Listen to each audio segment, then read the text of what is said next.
To West Asia now, where conflict is intensifying. Israel has attacked a Syrian port, the port of Latakia. It was a late-night bombing, the second in a month. Tensions between the two countries are spiraling.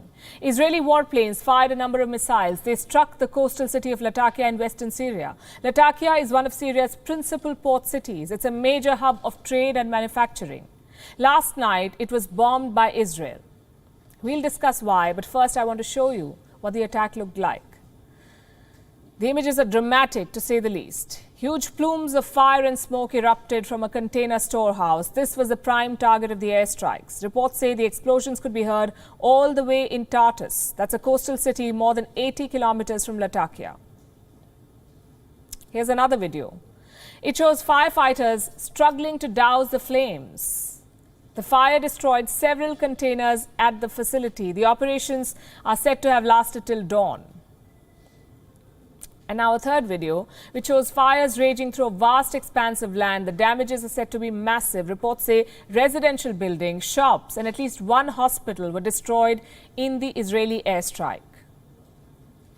This, like I said, is the second such airstrike this month. The first one was on the 7th of December. That's when Israel conducted a similar airstrike on Latakia on a similar target, a container facility on this port.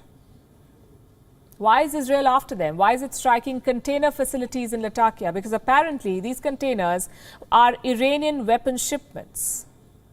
Or so the IDF claims, the Israeli Defense Forces.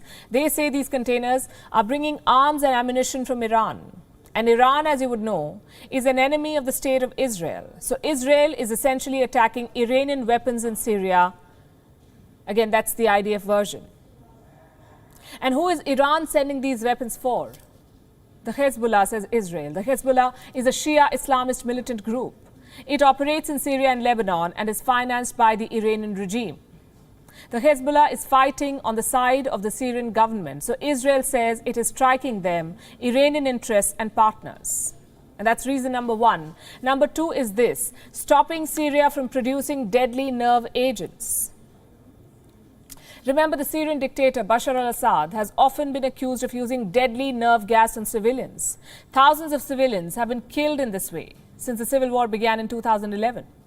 One attack alone is said to have left 1,400 people dead in a suburb of Damascus, the capital of Syria. Next question. Who helped Syria manufacture such heinous chemical weapons, nerve agents? Again, it's Iran. Since 2006, the Islamic Republic of Iran is said to have financed and facilitated the construction of several chemical weapons facilities in Syria. So Israel's endgame, you could say, is to keep a check on Iran's shenanigans in the region, to counter Iranian-backed forces, Iranian-backed weapons programs, and Iran's support for Syria in the Golan Heights. And that's the other bone of contention between Israel and Syria. The Golan Heights. This is the region we are talking about, 1,800 square kilometers, wedged between Israel, Lebanon, Syria and Jordan. Israel captured the Golan Heights from Syria in the 1967 war, the famous Six-Day War. And in 1981, it annexed this region and declared it Israeli territory. Syria and Iran say Israel's control on this region is illegal. The United States and some Western countries do not agree. They say Golan Heights is part of Israel. And this debate is getting fiercer. I'll tell you why. Until now, Israel had about 25,000 settlers living in the region. Now it plans to double that number. A multi-million-dollar plan has been unveiled in Israel. The government will pump more money and infrastructure into the region along with thousands of Jewish settlers. That's the plan. Israel's end goal is to double the Jewish population in the Golan Heights. Syria says it won't let that happen.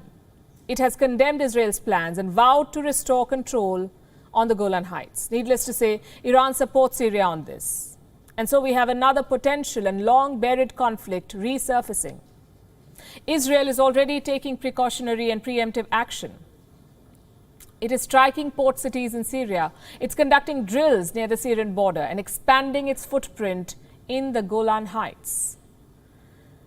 2021 may be ending, but decades-old rivalries in West Asia are nowhere near their end. We'll be tracking this story closely.